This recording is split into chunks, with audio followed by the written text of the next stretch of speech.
نحمده ونصلی علی رسول الکریم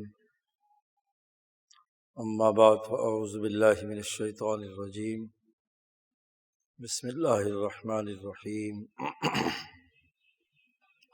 قال اللہ تبارک و تعالی ولا ترکنوا الی الذین ظلموا فتمسکم النار وقال النبی صلی اللہ علیہ وسلم فارس نطحۃ او نطحتان ثم لا فارس بعدها ابدا والروم ذوات القرون كلما هلك قرن خلفه قرن وفي روایت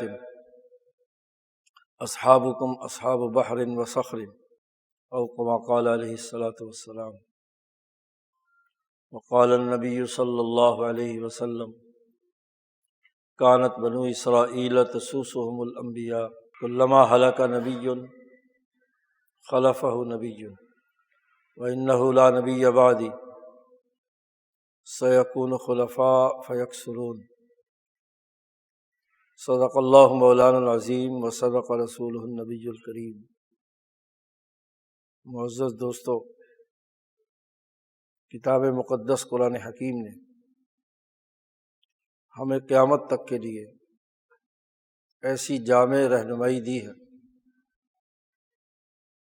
کہ ایسی رہنمائی کسی اور کتاب اور کسی اور پیغمبر کی تعلیمات میں نہیں ہے۔ نبی اکرم صلی اللہ علیہ وسلم آخری نبی ہیں اور کل انسانیت کے نبی ہیں۔ انسانیت کو جو معاملات اور مسائل درپیش ہوں گے آپ صلی اللہ علیہ وسلم نے اس کی رہنمائی کی ہے۔ کتاب مقدس قرآن حکیم نے بھی اس حقیقت کی نشاندہی کی ہے، اور آپ صلی اللہ علیہ وسلم کی احادیث میں بھی خاص طور پر اپنی امت کو جو فتنے درپیش ہوں گے ان کے حوالے سے جامع رہنمائی دی ہے۔ آخری زمانے تک انسانیت کے لیے سب سے زیادہ مسائل پیدا کرنے والی کون سی قوم ہوگی، اس کی نشاندہی بھی نبی اکرم صلی اللہ علیہ وسلم نے فرمائی ہے۔ یہ آیت مبارکہ جو تلاوت کی گئی ہے اس میں واضح طور پر مسلمانوں کو حکم دیا گیا ہے کہ وَلَا تَرْكَنُوا إِلَى الَّذِينَ ظَلَمُوا، تمہارا معمولی سا بھی میلان ظالموں کی طرف نہیں ہونا چاہیے۔ عربی میں رکون کہتے ہیں جھکاؤ، ایک تائید کرنا اور حمایت کرنا ہوتا ہے،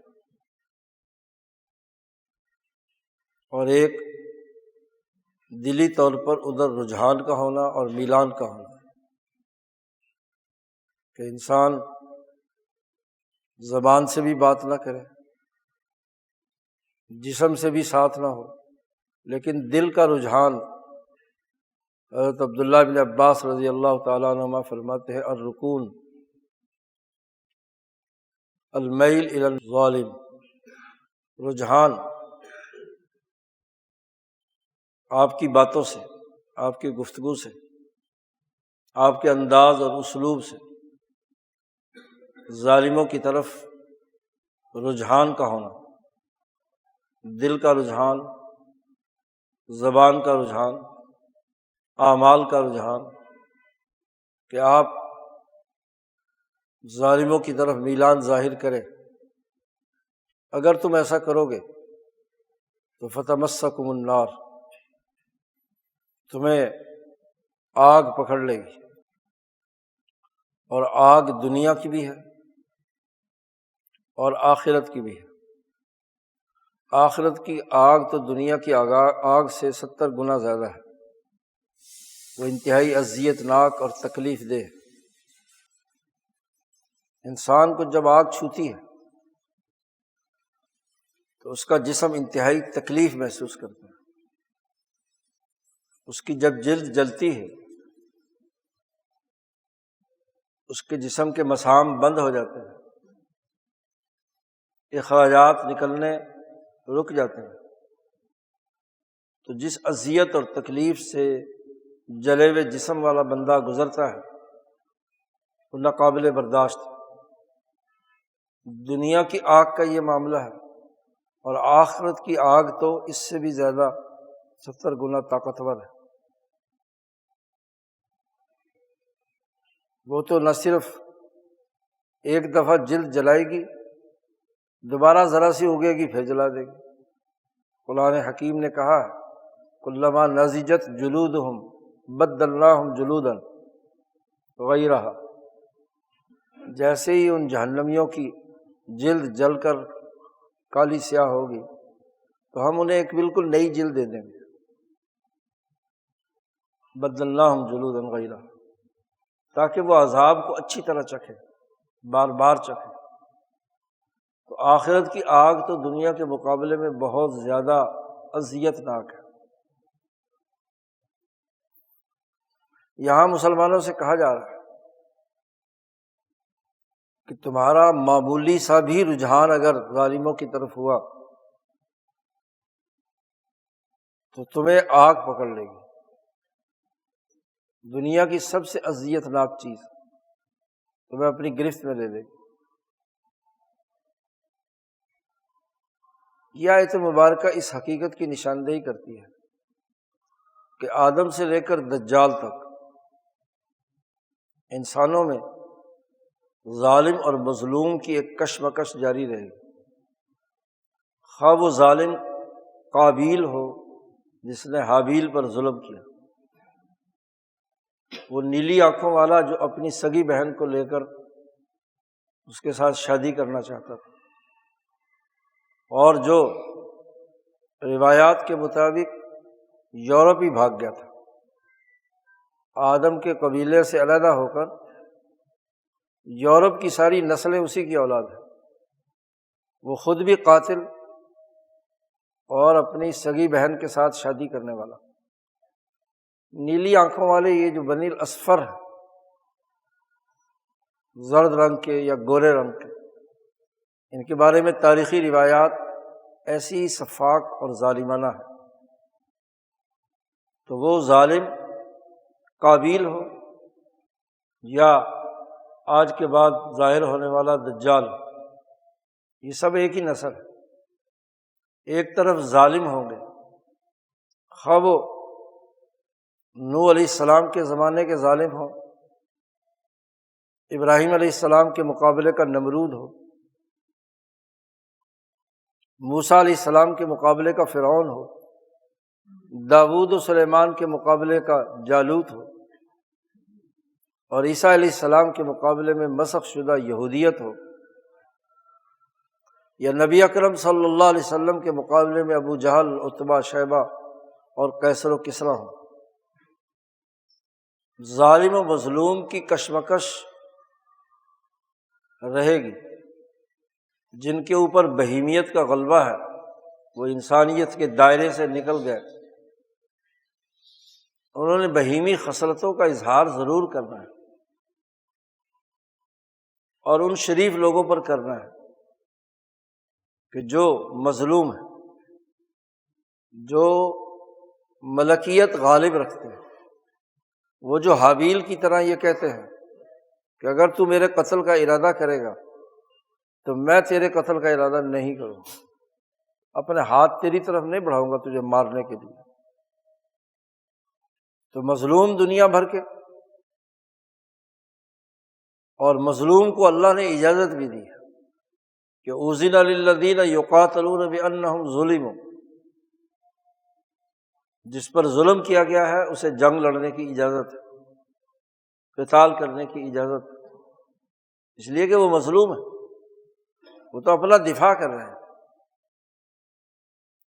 تو ایک طرف ظالم اور ایک طرف مظلوم، تو قرآن نے انسانیت کو مخاطب کر کے جو بنیادی بات ارشاد فرمائی ہے کہ جب بھی تمہارے گرد و پیش میں ظالم و مظلوم کی کشمکش ہو تو تمہارا ذرا سا معمولی سا بھی میلان ظالموں کی طرف نہیں ہونا چاہیے،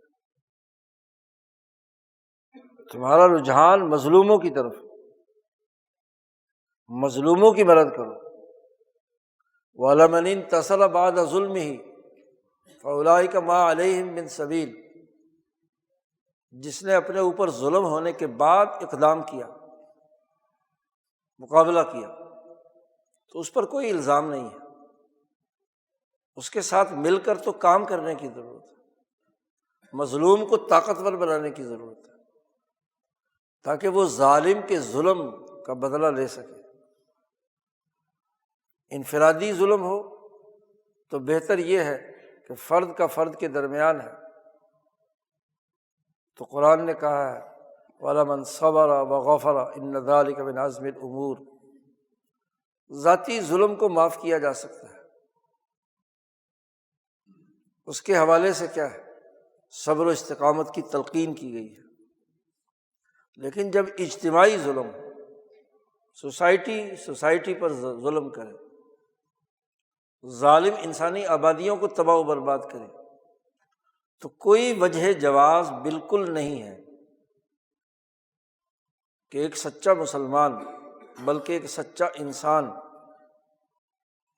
ظالموں کی طرف اپنا رجحان ظاہر کرے۔ نفی ہے، نہیں ہے بالکل۔ ولا ترکنوا،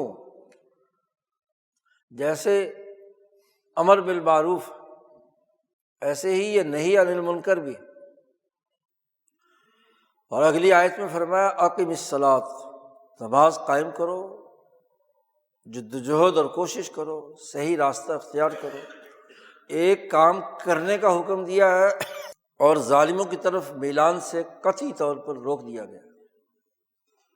صحابہ کی بنیادی خصوصیت یہ بیان کی گئی ہے کہ جب ان کو اقتدار ملتا ہے الذین ان مکناہم فی الارض، تو یہ نماز قائم کرتے ہیں، زکوٰۃ کا نظام بناتے ہیں، اور جو معروفات کا حکم دیا گیا ہے اس کا نظام بناتے ہیں، اور جن منکرات سے روکا گیا ہے ان سے روکتے ہیں۔ 4 کام صحابہ کی اجتماعیت بلکہ اصل دین اسلام کی تعلیمات کے مطابق اقتدار رکھنے والوں کو ان 4 باتوں کا پابند کیا گیا ہے۔ ظلم کی نفی کے لیے اقدامات کرنا، تو یہ نہی عن المنکر ہے۔ ایسا منکر ہے، منکر اسے کہتے ہیں، مولانا سندھی فرماتے ہیں جس پر اجماع انسانیت ہو کہ وہ انسان کے لیے برا ہے۔ دنیا کے کسی مذہب میں، دنیا کی کسی تعلیم میں ظلم کو جائز قرار نہیں دیا گیا، عدل کو لازمی قرار دیا گیا۔ تورات ہو، انجیل ہو، زبور ہو، قرآن ہو، الہی کتابیں ہوں، یا حکماء پر نازل ہونے والی وید ہو، اوستا ہو، زند ہو، چینی حکیم کنفوشس ہو، ان کی تعلیمات بھی اس حقیقت کی نشاندہی کرتی ہیں کہ انسانیت کے لیے ظلم انتہائی بڑی بد اخلاقی اور انتہائی ناجائز اور حرام ہے۔ عیسیٰ علیہ السلام نے بھی یہی فرمایا، موسیٰ علیہ السلام نے بھی یہ فرمایا۔ پھر ایک اور بات دیکھیے، تمام انبیاء علیہ السلام نے نہ صرف یہ کہ ظالموں کی طرف میلان تو کیا ظاہر کرنا تھا، تمام نے جن کو موقع ملا ظالموں کے خلاف باقاعدہ عملاً جنگ لڑی ہے۔ اس ہندوستان کی قدیم ترین تہذیب ویدک دھرم، کورووں اور پانڈووں کی جنگ ظالموں کے خلاف جنگ تھی۔ کرشن جی مہاراج نے ظالموں کے خلاف جنگ لڑتے ہوئے ہی ارجن سنگھ کو اپنے ساتھ ملایا تھا۔ مہابھارت جنگ جسے کہا جاتا ہے، وہ اساطیری روایات ہے، لیکن وہ عدل اور ظلم کی لڑائی ہے۔ عدل اور ظلم کی لڑائی میں حکماء اور انبیاء ظالموں کے خلاف جماعت کا حصہ ہوتے ہیں۔ ارجن سنگھ نے جب پوچھا تھا کرشن جی سے کہ مقابلے پہ ظالم جو ہے وہ تو میرا باپ ہے، میرے بھائی ہیں، میرا ایک خونی رشتہ ہے، تو کیا میں ان خونی رشتہ داروں کو جنگ لڑ کر قتل کروں؟ یہ تو کوئی عجیب سی بات ہے۔ تو کرشن جی نے اسے سمجھایا تھا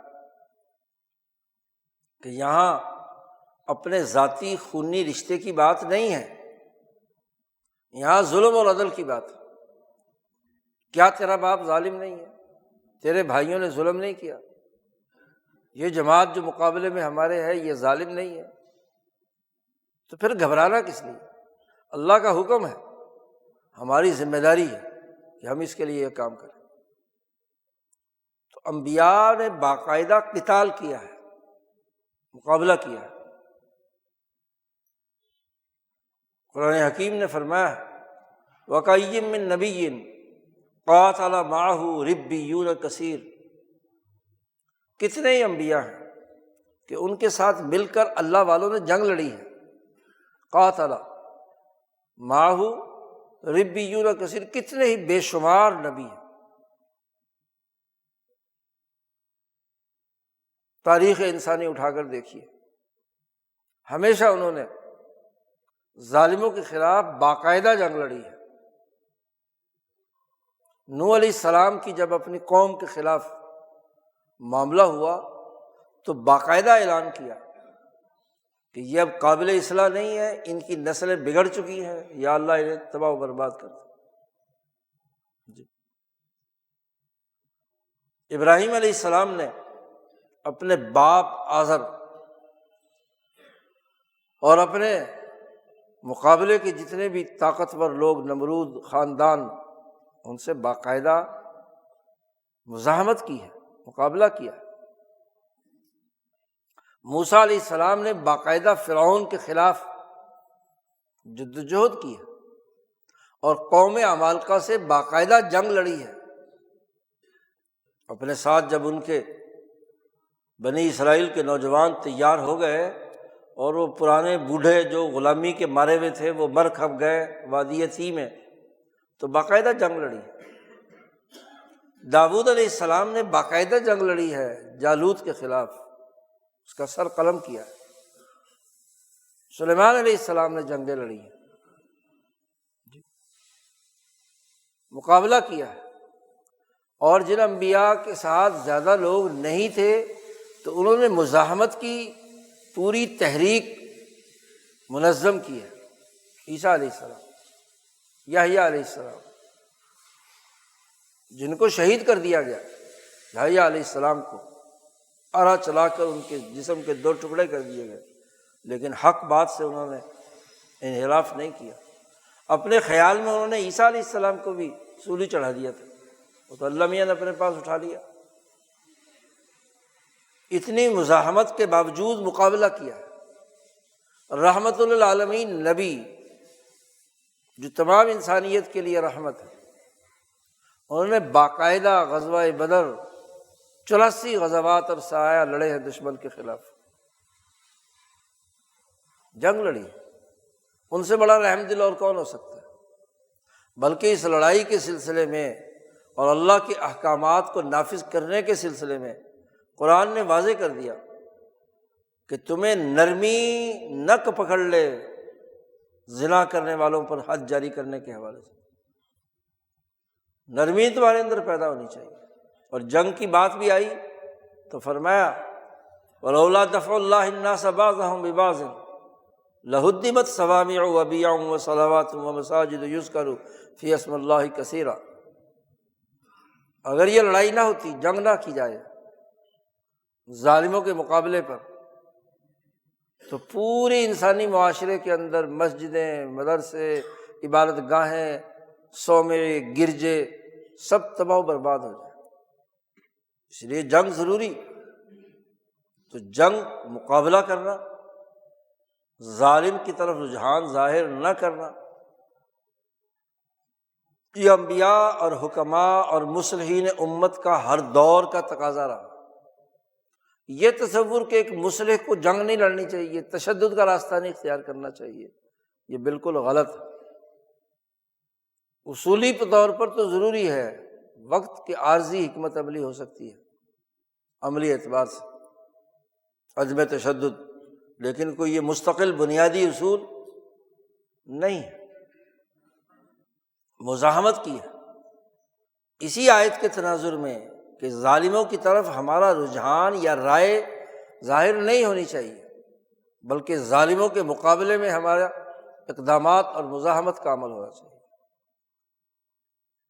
یہ بنیادی تعلیم قرآن حکیم نے دی، اور پھر اس کی اساس پر حضرت محمد مصطفیٰ صلی اللہ علیہ وسلم اور صحابہ کرام نے ظالموں کو قلع کما کیا، ابو جہل کو راستے سے ہٹایا، ابو سفیان کی سیاسی طاقت سلب کی، مکے کا 8 سالہ سرداری نظام چلانے والے، اس کو خود آ کر حضور صلی اللہ علیہ وسلم کے قدموں میں بیٹھنا پڑا اور اپنے کیے پر ندامت اور شرمندگی اختیار کرنی پڑی۔ مسلمان ہوئے تو جان چھوٹی، گویا کہ مکے کی طاقت کو سرنڈر کیا، ان کو ظلم سے روک کر ان پر رحم کیا۔ آپ صلی اللہ علیہ وسلم نے فرمایا تھا انصر اخاک ظالما او مظلوما، اپنے بھائی کی مدد کرو، وہ ظالم ہو یا مظلوم ہو۔ تو صحابہ نے پوچھا یا رسول اللہ، مظلوم کی مدد تو سمجھ میں آتی ہے، ظالم کی مدد کیا ہے؟ تو آپ صلی اللہ علیہ وسلم نے فرمایا کہ اس کو ظلم سے روکنے کے لیے اس کا ہاتھ پکڑو، کہ جب وہ ظلم کر رہا ہو اس کا مقابلہ کرو، اس کو روکو، اس کو مجبور کرو کہ وہ ظلم نہ کرے۔ تو ظلم ایک ایسا جرم کہ جس کے خلاف انبیاء کی مزاحمت، اور خاص طور پر پوری دنیا میں نبی اکرم صلی اللہ علیہ وسلم کی اور آپ کی جماعت جو تربیت یافتہ خلفائے راشدین کی، اس کا کام بھی کیا ہے؟ دنیا میں ظلم کا خاتمہ، انسانی معاشرے میں ظلم کے خاتمے کے لیے جد و جہد اور کوشش، اور پھر نبی اکرم صلی اللہ علیہ وسلم نے دنیا سے ظلم کے خاتمے کے بعد عدل و انصاف اور امن و امان پر مبنی نظام قائم کیا۔ خلفائے راشدین نے یہ کام کیا جو دنیا میں 1200 سال تک اپنی پوری آب و تاب کے ساتھ قائم رہا، انسانیت میں عدل رہا۔ اب آپ صلی اللہ علیہ وسلم کی یہ امت جس نے دنیا بھر میں انسانیت کی بھلائی کے لیے، عدل کے لیے، امن کے لیے کام کرنا ہے، تو آپ صلی اللہ علیہ وسلم نے اپنی احادیث مبارکہ میں ان مسلمان جماعت اور ان کے لوگوں کو تنبیہ بھی کی ہے، اپنے دشمن کے بارے میں واضح ہدایات بھی دی ہیں۔ قرآن نے تو یہ کہہ دیا کہ ظالموں کی طرف رجحان نہ ہو۔ اب ظالم کون ہے؟ جو ہمیشہ ہمیشہ کے لیے مسلمانوں کا بلکہ انسانیت پر ظلم کرنے والا ہے۔ فتنوں سے متعلق جتنی بھی احادیث ہیں، ان احادیث میں رسول اللہ صلی اللہ علیہ وسلم نے بہت واضح طور پر ایسی ہدایات دی ہیں، ان بیماریوں اور خرابیوں یا ان چیلنجز کو جو امت مسلمہ کو پیش آ سکتی تھی، ان کی قبل از وقت نشاندہی کر کے رہنمائی دی ہے کہ دیکھو تمہارے راستے میں یہ چیلنج آئیں گے، یہ مسائل کھڑے ہوں گے، یہ اقوام ہوں گی جو تمہارے راستے میں مسائل پیدا کریں گے، تو تمہیں ہوشیار رہنا چاہیے، تمہیں ہوشیار رہنا چاہیے۔ یہ فتنوں کی نشاندہی فتنوں کے انتظار میں بیٹھنے کے لیے نہیں ہے۔ یہ جیسے ماہر طبیب کسی مریض کو بتلاتا ہے کہ تمہارے فلاں فلاں امراض لاحق ہو سکتے ہیں، یہ چیلنجز تمہارے جسم کو درپیش ہو سکتے ہیں، بیماریاں ہو سکتی ہیں، تو اس کا مطلب کیا ہوتا ہے کہ ایک نفسیاتی مریض ان مرضوں کو گننا شروع کر دے کہ ہاں وہ ہوا کہ نہیں ہوا جو ڈاکٹر نے کہا تھا، تو اس کو کیا کہیں گے؟ بے وقوف کہیں گے۔ ایک سمجھدار مریض ان باتوں کو جس سے ڈاکٹر نے تنبیہ کی ہے اس کا توڑ کرنے کے لیے کوشش کرتا ہے، کیونکہ نبی نے جیسے امراض بیان کیے ہیں ان کے مقابلے کی حکمت عملی بھی بتلائی ہے۔ صرف یہ نہیں کہ امراض کی نشاندہی کرتے، یہ کیفیت پیدا ہو تو یہ کرنا ہے، یہ کیفیت پیدا ہو تو یہ کرنا ہے۔ ڈاکٹر سمجھدار وہی ہوتا ہے جو اپنے مریض کی مکمل خیر خواہی رکھتے ہوئے اس کو ایک چارٹ بنا کر دیتا ہے کھانے پینے کا، ادویات کا، وغیرہ وغیرہ۔ تو رسول اللہ صلی اللہ علیہ وسلم جو امت کے طبیب روحانی، طبیب سیاسی ہیں، طبیب معاشی ہیں، امت کو لاحق ہونے والے امراض کی نشاندہی کرنے والے ہیں، انہوں نے نشاندہی کر دی۔ اب آپ صلی اللہ علیہ وسلم، یہ ابن محیریز کی روایت ہے جو ابھی خطبے میں تلاوت کی، نبی اکرم صلی اللہ علیہ وسلم نے فرمایا کہ تمہارے سامنے دو بڑے ظالم ہیں، ایک قیصر اور ایک کسریٰ۔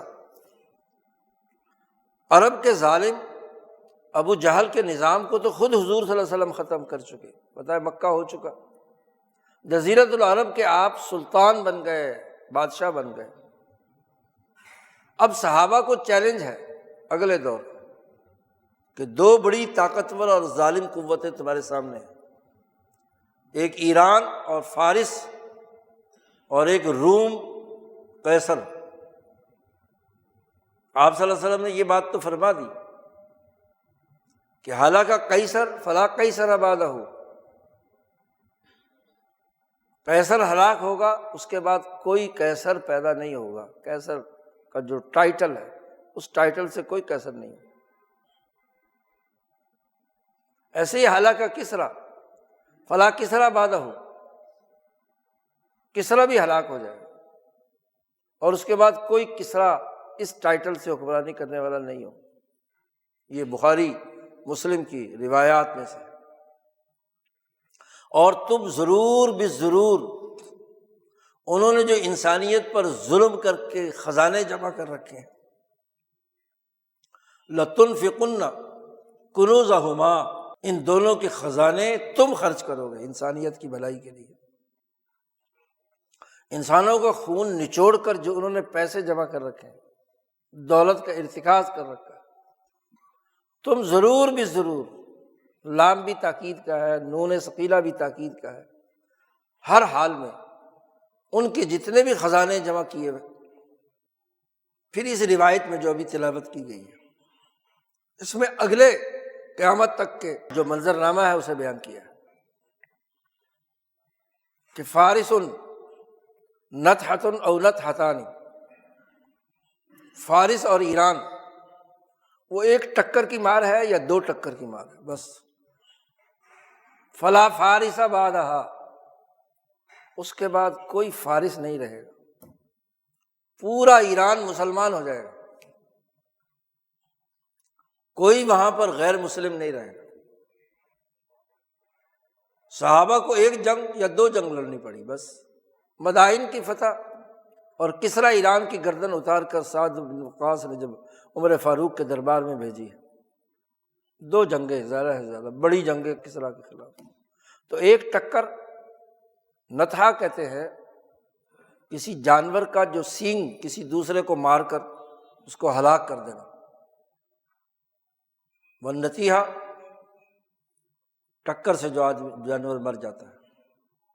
تو ایک ٹکر لگے گی یا دو ٹکر لگیں گی بس، فارس صاف ہو جائے گا تمہارے۔ فلا فارس بعدہا ابداً، قیامت تک فارس تمہارا دشمن نہیں ہوگا ابداً۔ کن کو فرما رہے ہیں؟ صحابہ کو، عربوں کو خاص طور پر، کہ تمہارا دشمن ایران نہیں ہوگا کبھی پھر۔ ایک ٹکر لگاؤ یا دو ٹکر، فارغ۔ لہذا تمہارے دماغوں میں اس کے خلاف بات نہیں ہونی چاہیے۔ اسی لیے عربوں کے بعد اجمیوں نے جو حکومت قائم کی وہ ایرانی اور پھر ترکی لوگ تھے۔ چنگیزیوں نے بعد میں کیا ہے قبضہ کیا ہے، عباسیوں کے ساتھ مل کر ایرانیوں نے حکومت کی ہے، اور پھر جب عباسیوں کی ختم ہوئی ہے حکومت تو خلافت عثمانیہ ترکوں کی، وہ بھی اس علاقے سے گئے، خواہ وہ ہندوستان آئے ہوں مغل ترک۔ تو بات یہ ہے کہ فلا فارس بعدہا، اس کے بعد کوئی فارس نہیں ہوگا، لیکن ایک جس دشمن سے تمہیں ہوشیار رہنا ہے، والروم ذوات القرون، اور ایک روایت میں ذات القرن، یہ جو رومی لوگ ہیں، قیصر تو ختم ہو جائے گا، لیکن یہ یورپین بھیڑیے ہیں رومت الکبریٰ کے ماننے والے رومی ہیں، یہ ذوات القرون، کلما ہلاک قرن خلفہ قرن، جب بھی صدی دو صدی کے بعد ان کی کوئی قوت اور طاقت ٹوٹے گی تو یہ پھر ابھر کر آئیں گے، دوبارہ تم پر حملہ آور۔ اس لیے کہ نبی اکرم صلی اللہ علیہ وسلم نے فرمایا کہ یہ سمندروں اور پہاڑی علاقے کے رہنے والے لوگ ہیں، اصحابہم اصحاب بحر وصخر، پتھر کی طرح ان کے دل بھی پتھر ہیں، اور سمندروں اور پانیوں پر شیطان بیٹھتا ہے، بیلوں میں ہمیشہ، دریا کے بیلے یا راوی سے لے کر پورے دریائے سندھ کے ساتھ ساتھ دیکھ لو، جتنے بھی بیلے ڈاکو رہتے ہیں، قاتل اور لٹیرے بیٹھتے ہیں۔ رسول اللہ صلی اللہ علیہ وسلم نے فرمایا کہ شیطان بھی پانی پر اپنا تخت بچھا کر اپنے شتونگڑوں کو انسانیت کے خلاف بھیجتا ہے۔ تو نارمل انسانیت کے مقابلے میں یہ شیطانی صفت لوگ، اونچے اونچے پہاڑوں پر بھی شیطان رہتا ہے، جنات رہتے ہیں، اور پانیوں پر بھی انہی کا قبضہ ہے۔ تو یہ اصحاب بحر، یورپین لوگ چاروں طرف ان کو پانی نے گھیر رکھا ہے، جزائر برطانیہ ہو، پانی کے شہر ہیں، باقاعدہ کشتیاں ہی چلتی ہیں، وینس جی، بحیرہ روم اور اس کے ساتھ پورا بحر اوقیانوس، پانیوں میں رہتے ہیں، اور پتھریلی چٹانوں پر رہنے والے صخر، ان کو میدانی علاقے کی جو انسانیت خط استوا پر ہے اس سے ان کا کوئی تعلق نہیں ہے، یہ لوٹ مار کرنے کے لیے آتے ہیں، یاجوج ماجوج ہے۔ والروم ذوات القرون کلما ہلاک قرن خلفہ قرن۔ پھر اگلی بات ارشاد فرمائی، زمانے کا جو بالکل آخر ہوگا خاص طور پر ان سے بچ کر رہنا، حیات، ڈر کر رہنا، بچ کر رہنا ان سے۔ ان کی جو صحبت ہے زندگی کے اندر وہ کوئی خیر اور بھلائی نہیں پہنچائے گی۔ تمہارے اگر یہ ساتھی بنیں گے، تم ان کے ساتھ رہنے چلو گے، آخر زمانے میں تعلقات بناؤ گے، تو تمہاری اس دنیا کی زندگی میں خیر کبھی نہیں آئے گی۔ 1400 سال پہلے رسول اللہ صلی اللہ علیہ وسلم نے یہ بات ارشاد فرمائی ہے۔ وہ ایک ملک کا حکمران کہتا ہے، ولی عہد کہتا ہے کہ یہ حدیثیں تو جی خبر واحد ہے، اور خبر واحد کمزور ہوتی ہے، یہ ہے وہ ہے۔ وہ قرآن تو خبر واحد نہیں ہے، قرآن نے تو کہہ دیا لا ترکنوا الی الذین ظلموا فتمسکوا النار۔ پھر حدیث سند کے اعتبار سے اگر ضعیف بھی ہو بالفرض، تو خارج، وجود خارجی میں کیا ایسا ہی نہیں ہو رہا؟ امام شاہ ولی اللہ فرماتے ہیں، اظہار الخفا میں آپ نے سنا کہ جب کوئی حدیث بظاہر سند کے اعتبار سے کمزور ہو، لیکن خارج میں یعنی واقعے میں یہ واقعات ہوئے ہوں، موجود ہوں، تو وہی اس حدیث کو کیا مضبوط بنا دیتے ہیں۔ عقل کا استعمال تو کرو۔ کیا کسریٰ ایران کے خاتمے کے بعد سے ایران نے اپنی کوئی شناخت پیدا کر کے انسانیت پر ظلم و ستم کے پہاڑ ڈھائے ہیں، بلکہ کسریٰ ایران سے پہلے بھی ایران نوشیرواں عادل کا ملک ہے، جس نے عدل و انصاف کے ساتھ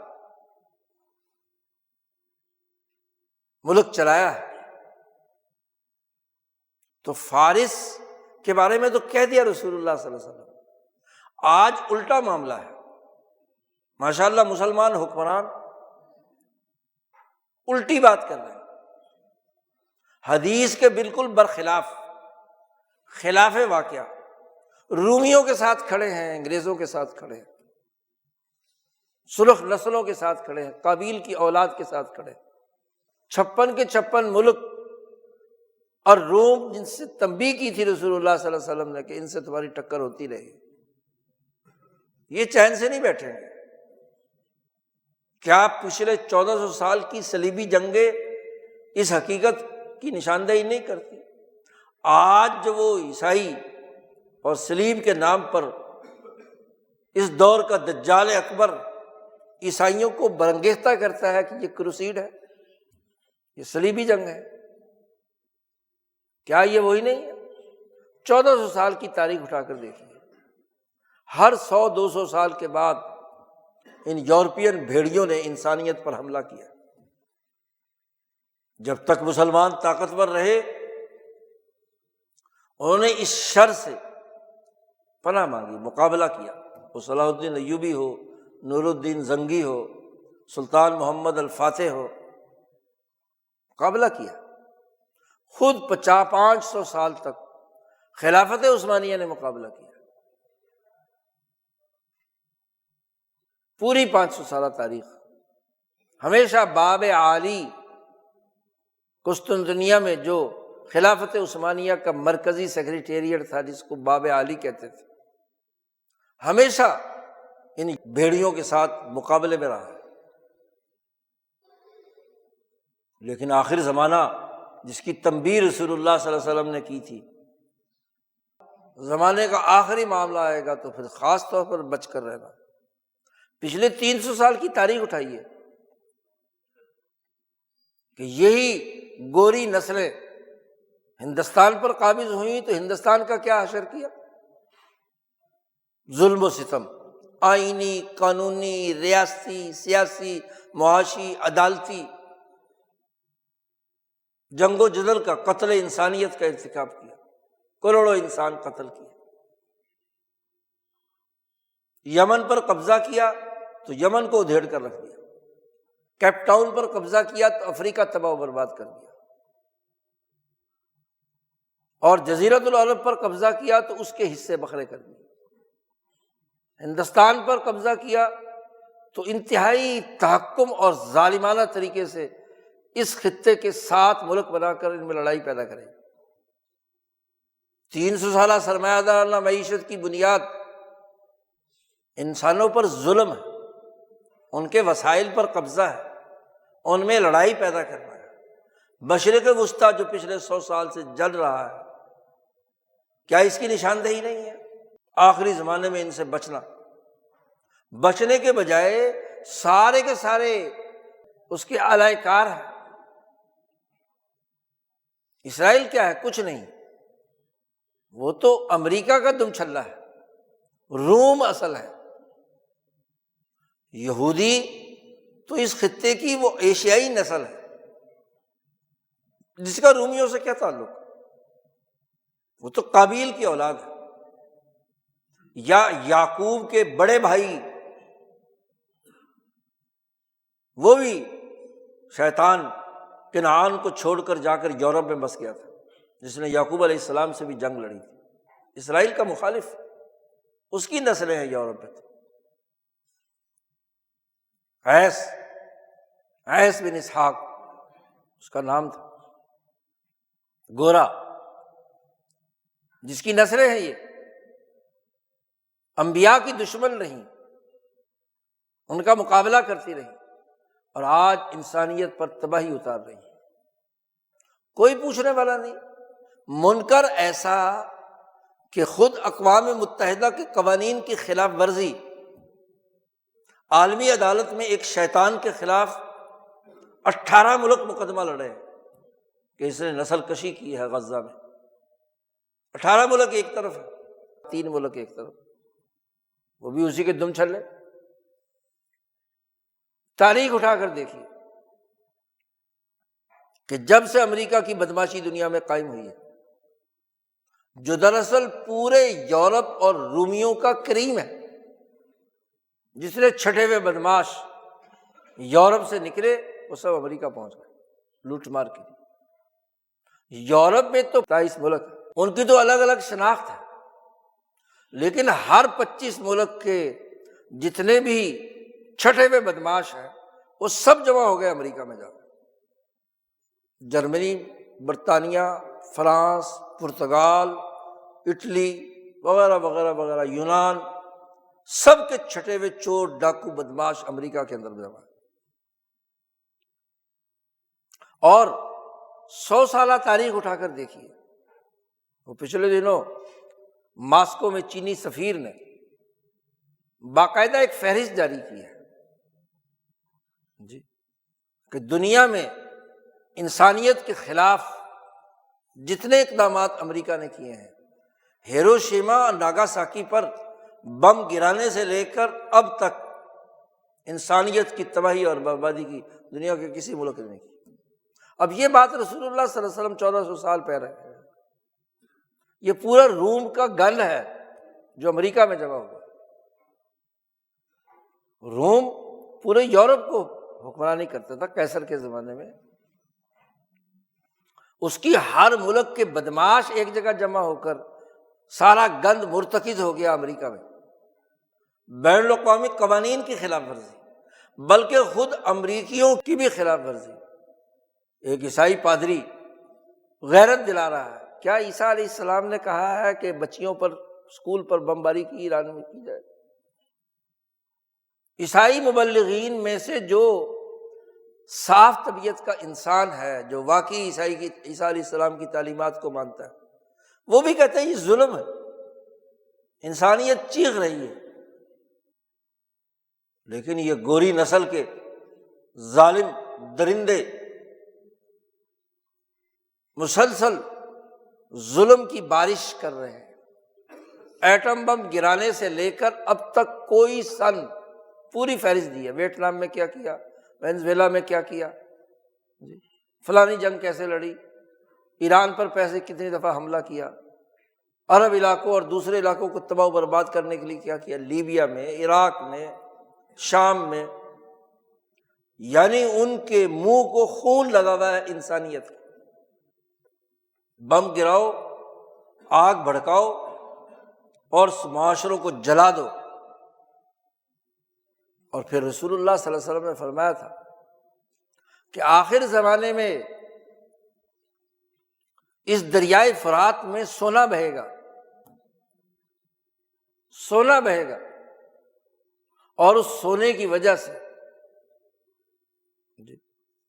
جنگیں اور لڑائیاں ہوں گی اور اس خطے کے اندر قہر نازل ہوگا۔ یہ تیل، یہ کیا ہے؟ سیال سونا ہے نا، اور کیا ہے؟ یعنی دنیا کی سب سے بڑی آئل اور گیس کی فیلڈ اس پانی میں ہے جہاں فرات آ کر گرتا ہے، خلیج فارس میں، اور اسی کی بنیاد پر ایران بھی اور قطر بھی ایک ہی گیس فیلڈ ہے، وہ اپنے علاقے سے وہ نکال رہا ہے۔ اب اس کو قبضہ کرنے کے لیے چھوٹا سا ایک قطر جیسا ملک بنا کر امریکہ نے اپنا اڈا بنا لیا جی، حالانکہ وہ جزیرۃ العرب کا حصہ ہے، دوسرا فارس کا حصہ ہے، ایران کا حصہ ہے، اور دونوں میں کوئی لڑائی نہیں ہے، لا فارس بعدھا ابداً، عربوں کا دشمن فارس کبھی نہیں رہے گا۔ کیا لڑائی ہے ایران اور عرب کی؟ آپ صلی اللہ علیہ وسلم تو یہ کہہ رہے ہیں تمہارا اصل دشمن روم ہوگا۔ اب ایک جگہ اگر بمباری کی جا رہی ہے تو کیا اس کے اثرات دوسری جگہ پر نہیں ہوں گے؟ منبع تو ایک ہی ہے، مرکز تو ایک ہی ہے جہاں سے گیس اور تیل نکل رہا ہے۔ تو دنیا کی معیشت کی بنیاد جس تیل پر ہے، جس گیس پر ہے، اور یہ تیل اور گیس یہی نہیں کہ صرف گاڑیوں میں جلتا ہے، سینکڑوں پروڈکٹ ہیں جو اس تیل سے اور اس سے پیدا ہوتے ہیں۔ کپڑا ہے، جوتا ہے، برتن ہے، اور نہ جانے کیا کیا میٹیریل اس میں سے نکلتا ہے، صرف گاڑی میں چلنے والا پیٹرول تو نہیں۔ اس کی تباہی اور بربادی، وہ انسانیت کی معیشت کو تباہ و برباد کرنے میں بنیادی حیثیت رکھتی ہے۔ حضور صلی اللہ علیہ وسلم نے تنبیہ کی تھی کہ ہے یاد، بچ کر رہنا، دور رہنا۔ حضور صلی اللہ علیہ وسلم کی تعلیمات کے علی الرغم پچھلے 100 سال سے شہنشاہ کے زمانے میں ایران اور پورا عرب خطہ عربوں کا، امریکہ کا یرغمال تھا۔ اب اگر وہاں ایک مجاہد طاقت اور قوت قرآن کی تعلیمات کی اساس پر اگر اپنی قومی خود مختاری اور ہیہاتہ پر عمل کرنا چاہتا ہے کہ بچ کر رہے، کیونکہ اب تک جتنی بھی انہوں نے مذاکرات کر کے دوستی کے نام پر صلح صفائی کی، الٹا ایران کی کمزوری پیدا کر دی، حملہ کر کے تباہ و برباد کر دیا۔ کیا مذاکرات؟ تو جو قوم بچنا چاہتی ہے، آج دنیا بھر کا رسول اللہ صلی اللہ علیہ وسلم کا امتی اس کے ساتھ نہیں کھڑا،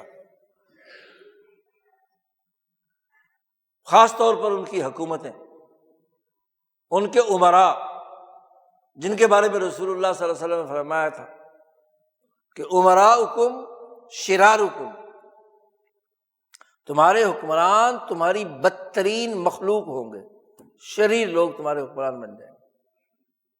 اور جب ایسی حالت ہو جائے تو پھر بطن الارض، زمین کا پیٹ تمہارے لیے بہتر ہے زمین کے اوپر رہنے سے۔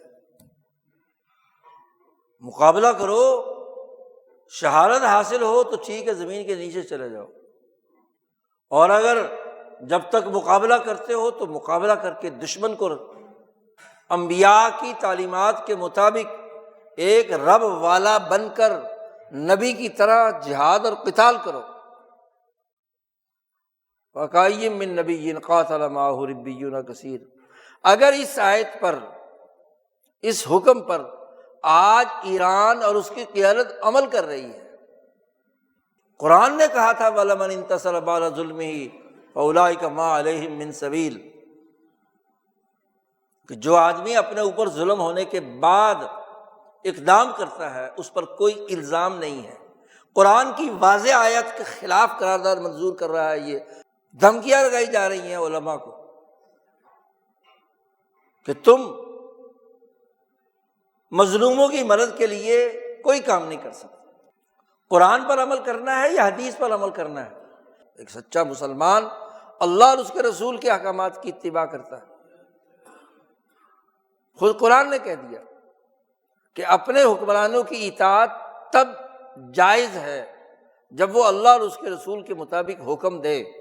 اطیعوا اللہ و اطیعوا الرسول، اولو الامر کی اطاعت ہے، لیکن فَإِن تَنَازَعْتُمْ، تمہارا اور حکمرانوں کا جھگڑا ہو جائے، وہ کوئی اور حکم دے رہے ہو، تو فَرُدُّوهُ إِلَى اللَّهِ وَرَسُولِهِ، تو تمہیں اس معاملے کو کیا ہے اللہ اور اس کے رسول کی طرف لوٹا دینا کہ اللہ اور اس کا رسول کیا حکم دے رہا ہے۔ تمہارے حکمران اللہ اور اس کے رسول کے حکم کے خلاف احکامات دیں تو جھگڑے کے نمٹانے کا معاملہ اللہ اور اس کے رسول کے حکم کے مطابق۔ اللہ فرما رہا ہے کہ یہ ظالم ہے، رسول کہہ رہے ہیں کہ یہ ہمیشہ رومی لوگ تمہارے دشمن رہیں گے، ان سے بچ کر رہنا۔ رسول اللہ صلی اللہ علیہ وسلم نے تو ہیہات کہا، تو رسول اللہ کی تعلیمات زیادہ معتبر ہے یا ان اعلی کار غلام قسم کے حکمرانوں کی بات؟ ایک سچے مسلمان کو اس وقت دو ہی راستے ہیں، مظلوموں کی مدد کرے جس طرح بھی ممکن ہو، زبان سے زبان سے نہیں کر سکتا، عملاً نہیں کر سکتا، تو دل سے اس ظالم کو برا سمجھے۔ 3 طریقے مزاحمت کے جو حدیث میں بیان کیے، ہاتھ سے روکے، نہیں روک سکتا تو زبان سے روکے، اور زبان سے نہیں روک سکتا تو دل سے تو برا سمجھے۔ قرآن و حدیث کی پابندی کرنا ہر مسلمان فرض کی پر لازمی اور ضروری ہے، اس کی ہدایات کے مطابق چلنا۔ اس لیے ان گوروں سے بچنا، امریکی طاقت اور اس کے غرور و تکبر کے مقابلے میں مزاحمتی رائے رکھنا، اپنی ممکن حد تک جدوجہد اور کوشش کرنا، یہ اللہ کا حکم ہے، اللہ کے رسول کا حکم ہے۔ ورنہ تو یاد رکھو، اس دنیا میں تم عیاشیاں کھا سکتے ہو، لذتیں حاصل کر سکتے ہو۔ اگلی آیات میں کہا گیا ہے، اللہ پاک نے کہا ہے کہ کیوں دنیا کے عقل مند لوگوں نے اولو بقیۃ ینہون عن الفساد فی الارض، دنیا کے عقل مندوں نے زمین میں فساد مچانے سے کیوں نہیں روکا؟ کیوں نہیں روکا؟ اور ان کا جرم یہ ہے واتبعوا الذین ظلموا ما اترفوا، یہ ظالم لوگ اپنی عیاشیوں میں، لذتوں میں، اپنے محلات میں مگن، اتراف کہتے ہیں دنیا کے مال و دولت اور دنیا کی حکمرانی کی لذتوں میں مست ہونے کو، مترف، ملا اور مترف، یہ وہ جرم ہے۔ کھانے پینے اور دنیا بھر کی تعیشات، یہ اتراف نہیں ہے، اسراف بھی ہے اور اتراف بھی ہے۔ واتبعوا الذین ظلموا ما اترفوا فیہ وکانوا مجرمین، قرآن کہتا ہے کہ یہ مجرم ہے، جنہوں نے یہ اقدامات کیے ہیں، یہ جرم ہے، ان کے جرم معاف نہیں ہوں گے۔ فتمسکم النار، جو آگ تم مظلوموں پر جلاؤ گے، یہ آگ تمہارے گھروں میں بھی پہنچے گی، تمہیں بھی جلائے گی۔ تل ابیب جل رہا ہے، تمام امریکہ کے ایجنٹ، امریکہ کے بیسز وہ جل رہے ہیں، آگ تم نے وہاں جلائی ہے تو آگ یہاں بھی جلے گی۔ فتمسکم النار، یہ اپنے محلات میں عیاشیاں کر رہے ہیں، لیکن عام انسان تو جل رہا ہے، اس کی بلڈنگیں تو تباہ ہو رہی ہیں۔ انسانی فائدے کے لیے جو اسٹرکچر بنے ہیں تیل گیس کے، ہسپتال اور اسکول، عمارتیں، عمومی انسانیت کے لیے بڑے بڑے پلازے، آج وہ جل رہے ہیں۔ کیوں؟ فتمسکم النار، قرآن نے کہا تمہیں آگ تمہیں بھی پکڑ لے گی۔ آج جو پوری مشرق وسطیٰ میں آگ جل رہی ہے، اسرائیل سے لے کر یمن تک تمام عربوں میں، اور ایران میں جو آگ جلائی گئی ہے، تو یہی تو ہے فتمسکم النار۔ حضور صلی اللہ علیہ وسلم نے فرمایا تھا کہ فرات میں جب سونا بہے گا تو اس میں آگ بھڑکے گی۔ آج آگ بھڑک رہی ہے، تیل جل رہا ہے، کالے بادل تباہی اور بربادی اتارنے کے لیے انسانیت کا دم گھونٹ رہے ہیں۔ فتمسکم النار، اور یہ تو ابھی دنیا کی آگ ہے، آخرت کی آگ اس سے زیادہ شدت کی ہے۔ جو جو ظالموں کی صف میں کھڑا ہوا وہ سب جلے بھنے گا جہنم کی آگ میں۔ یہ یقین ہے ایک مسلمان کو پیدا ہونا چاہیے۔ قرآن کوئی رسمی بات نہیں ہوتی کہ گزر جائے، آگ ضرور چھو کر رہے گی ان تمام ظالموں اور دجالوں کو، اور جتنے جتنے غزہ امن معاہدے کے نام پر اس کے اعلی کار اور ایجنٹ رہے ہیں، آگ ضرور جلے گی۔ ان کو توبہ کرنے کی ضرورت ہے، احادیث سمجھنے کی ضرورت ہے، آیات قرآنیہ سمجھنے کی ضرورت ہے۔ انذار اسی کو کہتے ہیں کہ حقائق کے تناظر میں اپنی غلطیوں کو سمجھنا اور اسے درست کرنے کی فکر کرنا، ورنہ تو انسان آگ میں جل مر رہا ہے۔ تو کیا انسانیت کو جلانے کے لیے دین آیا ہے؟ آگ بھڑکانے کے لیے دین آیا ہے؟ دین تو رحمت للعالمین کا ہے، جو انسانیت کے لیے رحمت بن کر آیا تھا۔ ان ظالموں سفاکوں اور خاص طور پر ان رومیوں، انگریزوں اور گوری نسل نے انسانیت کے لیے تباہ و بربادی اتاری ہے۔ اس کو سمجھنا، عقل و شعور حاصل کرنا اور اس کے مطابق اپنی رائے قائم کرنا، کم از کم دل سے تو برا سمجھے، زبان سے جو سمجھنے سمجھانے کی بات ہے وہ تو کرے۔ ٹھیک ہے، ریاستوں کے اپنے اپنے دائرے ہیں، کوئی ریاست دوسری ریاست کے اندر مداخلت نہیں کر سکتی، تو اس کی بنیاد پر اپنے ملک میں توڑ پھوڑ کرنا، اپنے ملک میں تشدد برپا کرنا، اپنے ملک کو آگ کے اندر نہلا دینا، یہ درست نہیں ہے۔ حکومتوں کی ذمہ داری ہے، فرائض ان کے ہیں، ریاست کا نمائندہ حکمران ہے، اسے اپنی رائے درست رکھنی ہے، اس کو ظالموں کے ساتھ نہیں کھڑے ہونا، اس کو انسانیت کے ساتھ کھڑے ہونا ہے، خاص طور پر مظلوم انسانیت۔